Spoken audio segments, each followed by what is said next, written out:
Hey, how's it going?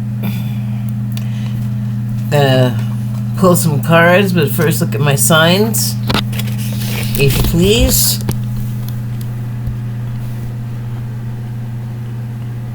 Okay, that's enough of that. Okay, so I pulled one from the Shaman's Dream Oracle deck. Right way up, right way up. And it was number 61, Whale Song. And the subtitle is Resonating. And I focused right away in on this ring. And it was making me think that it was generating the sound in such a way that it would penetrate the earth beyond where the water of the oceans are, and that way reach more beings in general, but especially us. And it's like a super hyper whale song, and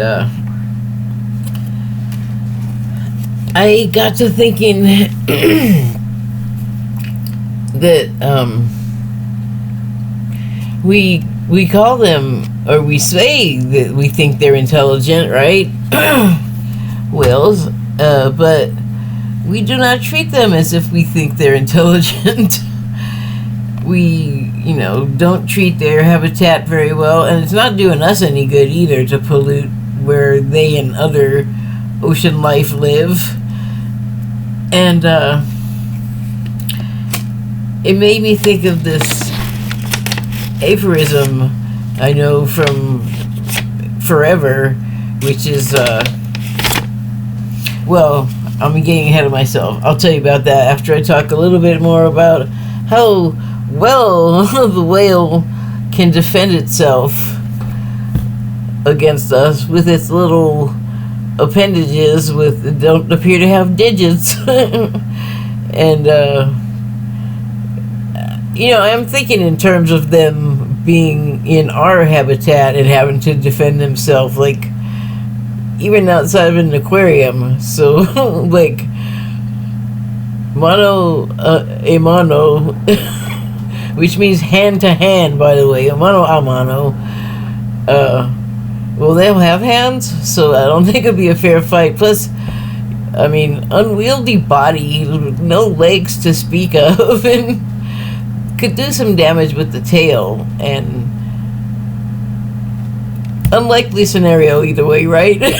So we still, we go into their world and kind of mess stuff up, and it doesn't hurt. It doesn't help us either.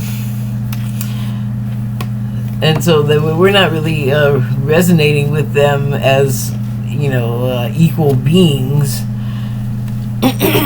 or not equal, because I feel like they have capacities that most of us can't even grasp or notice. You have to be like very sensitive to them, since they don't communicate in the same way we do, I mean, they vocalize, but I think they have a lot more going on telepathically, because I think animals can just do that with each other, and receptive people, I would imagine. Well, I know that's true, actually, or at least I know. Why am I like waffling? I believe these people can like have mental telepathy with the animals, and I have certainly experienced some with mine, but these people I'm thinking of can have like conversations with theirs, and I mean, I can have conversations with mine too, but not necessarily getting much back in the way of answers, and certainly not vocalizations, but I can tell some things, like, so I must be feeling something, just not in words, and that's okay. So I'm going to read from the guidebook. Whale Song. Remembering, harmonizing, resonating. There are moments in life when you have a sense of deja vu, that you visited this place, these feelings, this person before, and you know that a new opportunity to dance has come around again. Yet there is a haunting quality to this, a melancholy as life's mysterious fragility is also underlined. Like a whale song, that pleads for its simple notes to be matched by another. You have a short time to capture this essence and let it resonate in a way that is potentially transformative, but only if you don't turn away. Sometimes you may forget the moments of your humanity, your truest desires, because you've become so earthbound and calculating, striving and doing. You're so overstimulated by the chase and what you've exposed to that, what you're exposed to, that you forget your heart. Now it's time to jump in the water and play, and be reminded of your creative self, your collaborative impulse to sing along, seeking harmony, beauty, purpose, and meaning. At this moment, that is your exact invitation. You will achieve more than the plans you set in motion if you use this opportunity to explore, be curious, and take a much needed break from what your mind thinks it needs to accomplish. Your mind is calling. Answer it. Well, I mean,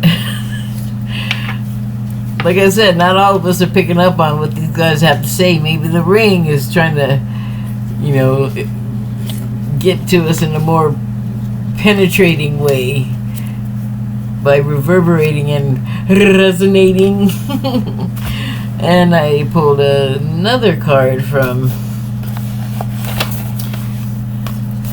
the Wild Unknown Animal Spirit deck, and the card I pulled was the Moth. So I focused on a couple of things first. They're probably more silly than helpful, but I like them. I thought it was funny. So I kind of noticed the little antennae that the guy has that look like little combs. Wrong way. There. And I noticed beneath that there is a little white Zoidberg from Futurama. And I've told this is the fourth time I've tried to make this, so it's not as funny anymore, but anyway. It just cracked me up. Not this time, but it cracked me up before. And so, but silliness, because that's kind of what I'm going to get to about the moth. When I look at a moth, I think of two things first, and it is that they want to go bump into a light source, and that they are like little pollinators, like a bee or a wasp or whatever else is buzzing around flowers. They have their little, some of them are fuzzy, but they all have a body that I'm sure pollen sticks to, and so that other thing that I think of them always as a moth thing, I guess, is that flitting back and forth or around and around from little bloom to little bloom. And I will read the book because it's short, but even without reading it, it was kind of like, you little floozy, you're just going from flower to flower, like, leave some for the other moths. And but so what would I think? Anthropomorphize the moth and make it a floozy. Like all the little guys buzzing around are, all over the place. Johnny Appleseeding it. Oh well, that's a different reference. You have to know the No Effects song, but anyway. I just got a laugh out of that image, though, like, you little flake. But the book, oh yeah, thank you for that. Well, I'll just read it, because the book kind of, the moth is sure the grass is greener on the other side. Moth energy is at play when we're attracted to easy solutions or anything shiny and new. This can lead to unfinished projects, disappointment, or burnout. It's helpful to remind moth personalities that life is complex. No matter the illusion, no one is exempt from the trials and tribulations of this great journey. Practice seeing life as an infinite mystery rather than wishing it was easier or different. So, I've read this a few times. Well, I've read it more than once. And I always kind of noticed the burnout, and I was like, what is that about? And it just it finally occurred to me today, and it's kind of to do with that flitting about from flower to flower, and it is like a feeling of, oh, you have so many things that you started, and like maybe they've all become urgent in some way. Even if it's just in your mind to yourself, like, oh man, I started all this stuff and I didn't finish anything. That's like a stressful feeling, in my opinion, because I don't know, like, even if you're not, well, even if I'm not, if I have too many things going, then I just start feeling like, oh man, I'm just screwing this all up, or I'll never finish this or that, or it's like not really the most forward-thinking thoughts on matter. It's happened sometimes, and so I can see how that would be a form of burnout. It's like you just feel like you're running around and you don't know where to go first, and it's aimless, and that's disconcerting under a time crunch, a perceived time crunch. But I know people like that. And so, a moth may be a little flaky floozy, They might be like an airhead or whatever, and I'm talking about a human person, if they are whatever you're judging them to be, to me, like, the part that's not important is the judgment, because if they're showing up where they're supposed to be, like family, job, relationship, community, public service, whatever it is, it's none of your business if they're flaky floozy. If they're showing up where they're supposed to be, then like maybe don't say the quiet part out loud, because I just don't reflect well on you. Let's just say that. Let me have a sip before I die. Oh my god, that's a little extreme of thirst.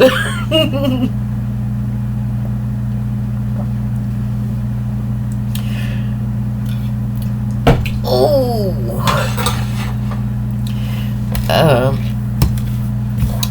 So yes, beautiful airhead, looks can be deceiving, because like I said, if it sounds like they can do it all. They got it all going on. They got the job, they got the party. All right. So it feels like maybe the person that would find fault with this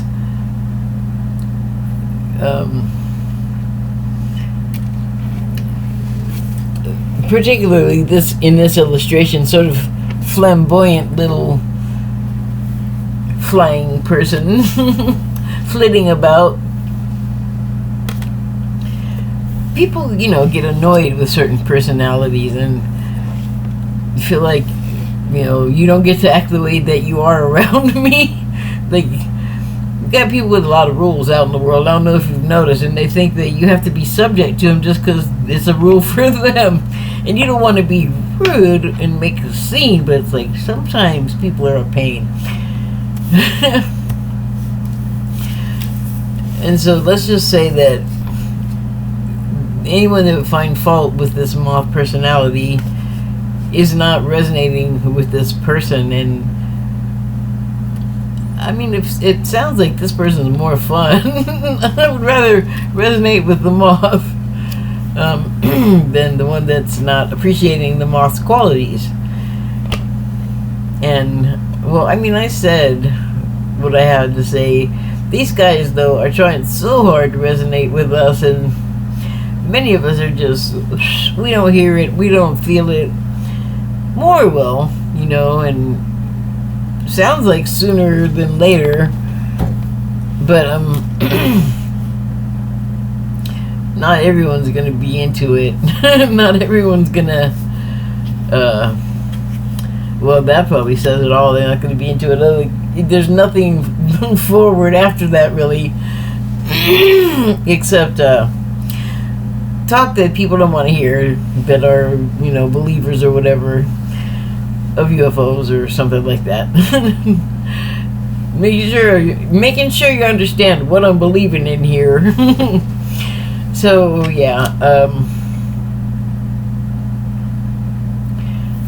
it's totally like a metaphor for us, like, give each other a break, you know, like, don't worry about all this stuff that doesn't really concern you, when, like, the important things that everyone could agree are important are under, you know, taken care of, under control. So maybe find, like, a different way to communicate. If you just want to, like, communicate, well, here's another aphorism: if you don't have something nice to say, don't say anything at all. And if you can get to the point where you're saying that, well, you're kind of resonating, so that's pretty good. But I feel like this is the whales trying to reach us, and us just not comprehending their language, and not even, you know, being aware that there's a way to communicate with the whale besides waving a fish in front of them and getting them to jump up in the air. I know it's more complicated than that. I'm just, you know, making my little point, so sorry if I'm getting the whale science wrong. The whale training science.